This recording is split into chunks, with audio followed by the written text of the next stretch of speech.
Vamos. Bueno, eu cando me digades, Podemos? Sí. Bueno, pois moi bo día, como sempre. Moitísimas gracias por asistir a esta rolda de prensa na que idesme permitir que, en primeiro lugar, pois traslade un agradecemento especial de todos os deputados do Grupo Popular a un profesional, a un médico que durante os últimos 24 anos pois velou pola boa saúde deste Parlamento de Galicia, para o doutor Parín, para o noso querido Alejandro, que despois de todos estes anos con nós, pois queremos decirlle que oímos votar de menos, xa que hoxe o seu último día neste Parlamento, desexarlle o mellor no novo proxecto profesional que vai iniciar e desexarlle moita sorte de parte dos que estamos e dos centos de diputados do Partido Popular de Galicia que ao longo deste ano de servicio no Parlamento pois pasaron por ese despacho para recibir os coidados e os consellos sanitarios de Alejandro e o que imos votar de menos, sobre todo, pola enorme calidade humana que amosou ao longo de todos estes anos. Desexarlle o mellor e recordarlle que aquí sempre vai a ter a súa casa. En esta casa, precisamente, pechamos pois esta semana de traballo parlamentario no que,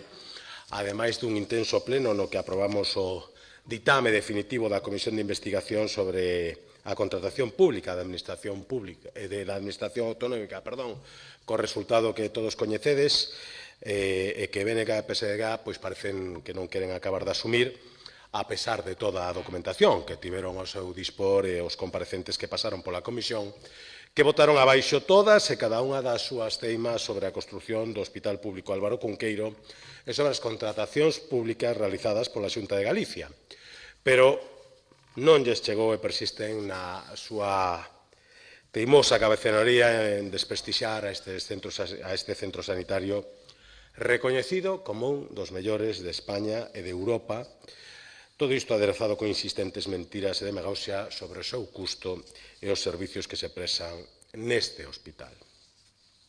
É unha sesión plenaria na que demos o primeiro paso tamén na tramitación do proxecto de Lei de Medios Públicos de Comunicación Audiovisual de Galicia, que adecúa ou pretende adecuar ao menos a realidade actual dos servicios que presta a CRTVG, dotando a esta compañía dun marco normativo co que poida dar resposta aos retos de futuro nun mercado tan cambiante e competitivo como é o audiovisual. Pero, a marxe da actividade que vivimos neste Parlamento galego,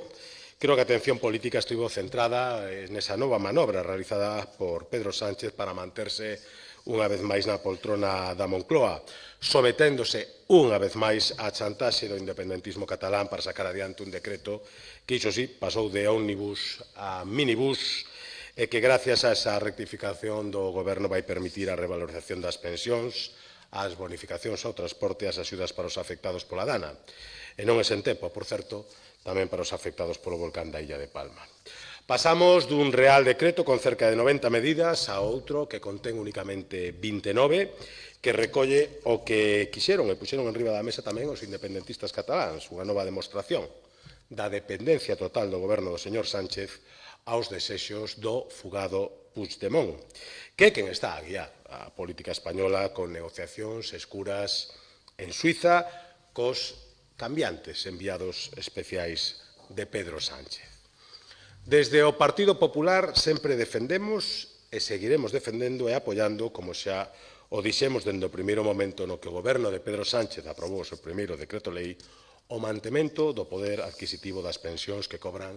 millóns de españois, e máis en Galicia, tendo en conta que a nosa pirámide poboacional é a que maior presenza de pensionistas presenta na nosa sociedade. Do mesmo xeito que apoiamos o mantemento das axudas para o transporte público e as axudas aos afectados pola dana ou polo volcán da Palma. Pero tamén avisamos que seguiremos traballando ata conseguir botar abaixo cuestións que figuran nese novo decreto e que para nada estamos de acordo con elas, como poden ser a posta en marcha de medidas que facilitan a permanencia da inquiocupación e defenden a todos aqueles que de maneira ilegal ocupan propiedade privada, ante o que seguiremos demandando actuacións que faciliten o desaloxo inmediato destes ocupas. Lamentamos que este novo decreto lei minibús deixe fora dúas cuestións que nos preocupan e que estamos seguros de que tamén preocupan a gran maioría dos cidadáns de España e de Galicia. A primeira delas é a mellora do financiamento das comunidades autónomas, porque a retirada desta cuestión do novo decreto lei supón que as transferencias volvan aos niveis de 2023, co que iso supón de merma de ingresos das comunidades autónomas e dos concellos, como ben podemos escoitar, por certo, onte, do mesmo presidente da FECAN, que non se distingue precisamente por compartir o ideario do Partido Popular. E ao que debemos sumar o consecuente retraso no abono desas importantes transferencias. E isto todo tendo en conta que ao longo do pasado ano se rexistrou un incremento na recadación de tributos por parte do Estado. Un 8%, segundo os últimos cálculos que se fixeron públicos, e que, polo tanto, tamén debería traducirse nunha suba das transferencias económicas tanto para as comunidades autónomas como para os concellos. E unha segunda cuestión que tamén quedou fora deste decreto minibús é a referida ao mantemento das rebaixas do IBE para a luz e para os alimentos. Unha decisión do goberno de Pedro Sánchez que xa se está a notar de xeito importante no peto de todos os cidadáns a través dos recibos da luz que lle están a chegar nestes días ou na súa compra diaria no supermercado. Esta suba xa se puido comprobar no índice de prezos ao consumo coñecido onte, correspondente ao mes de xaneiro, que subiu 2 décimas ata situarse no 3%. O valor máis alto dende o pasado mes de xuño. E a consecuencia, principalmente, da suba do precio da electricidade, cuxo IBE pasou ao 21% dende o 1 de xaneiro, e tamén da suba do precio dos carburantes. Desde o Grupo Popular seguiremos defendendo que é posible rebaixar os impostos e manter unha recadación fiscal suficiente para prestar os mellores servicios públicos aos cidadáns. E por ese motivo, imos seguir insistindo, tanto desde Galicia como a nivel nacional, para que o goberno de Pedro Sánchez manteña un IBE rebaixado para a electricidade e para os alimentos de primeira necesidade, dando continuidade ás medidas fiscais vixentes ata o pasado mes de decembro e que supoñían aforros importantes para todos os españois.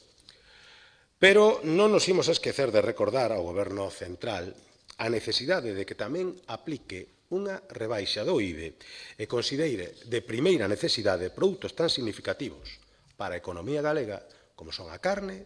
e o peixe e os seus derivados, de xeito que se estimule a súa demanda, que se melloren as previsións de crecemento destes dous importantes sectores económicos. Nós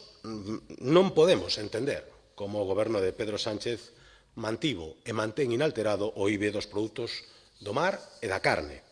na mentras baixou o doutros produtos alimenticios considerados de primeira necesidade, como o pan, a leite, os ovos, o legume ou as froitas, sen esquecernos de aceite ou as pastas. Esta decisión supuxo unha evidente desvantaxe competitiva para os produtores de carne e para o sector pesqueiro e marisqueiro de Galicia, e un serio prexuízo para o seu consumo, xa que non se viron beneficiados por unha rebaixa do seu precio gracias a contar cun IBE máis reducido, e a todo isto, a esta teima, debemos engadirlle esa decisión do goberno de rebaixar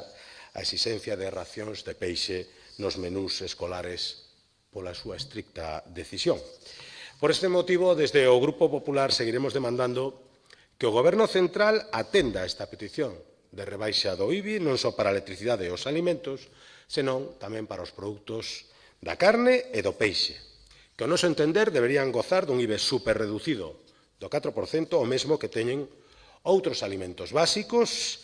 e non do 10%, co que tributan na actualidade. E todo isto co xeito de aliviar a situación económica das familias, especialmente daquelas con ingresos máis baixos, e ao mesmo tempo favorecer que teñan acceso a unha alimentación máis equilibrada co incremento do consumo de produtos das proteínas procedentes da carne e do peixe. Defendemos que estes produtos sexan considerados como alimentos de primeira necesidade e que se poñan a disposición dos cidadáns con ese IBE máis baixo, tal e como xa temos solicitado tanto dende a Xunta de Galicia como deste Parlamento, co apoio, por certo, de distintas institucións europeas. E agora,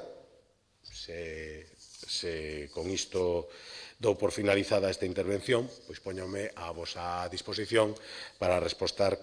calquera cuestión que consideres de interés, se xa relacionado con estes temas ou con calquera outro que vos decidades.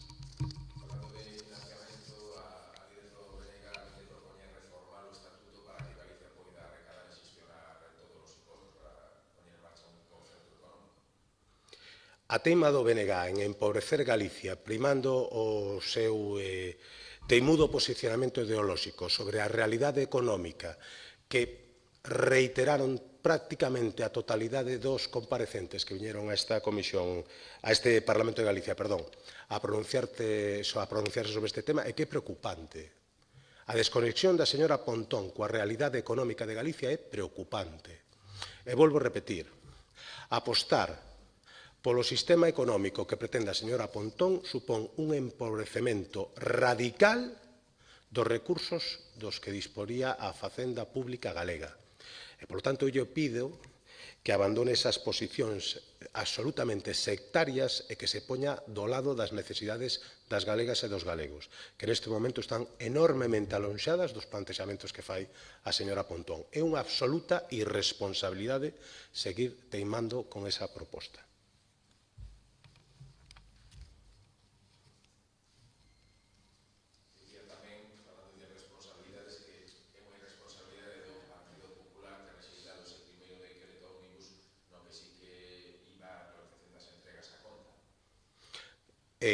Bueno, o que terán que explicar é porque no segundo non. É unha cuestión certamente curiosa. Eu, de verdade, que mirando as reaccións dos distintos partidos respecto ao posicionamento do grupo do Partido Popular, estou empezando a ter a seguridade de que algo bo debemos de estar facendo para poñer nervioso ao mesmo tempo o nacionalismo galego, a Vox, o goberno español, que parece molesto porque apoyemos as medidas que nos exixían apoiar fai uns días. É certamente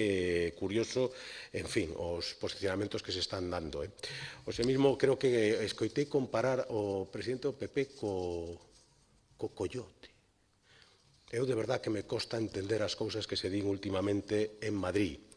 pero tal vez eu invitaría a algúns a repasar os resultados electorais das últimas europeas, das autonómicas, das municipais, das xerais, e tal vez se den conta de quen vai por diante, porque ata onde eu recordo o coyote era o que perseguía o Correcamiños. Entonces, igual algún ten que saber cal é a oposición que está ocupando nesta carreira. Non sei, se queren algunha pista, mic. A ver se así o van entendendo.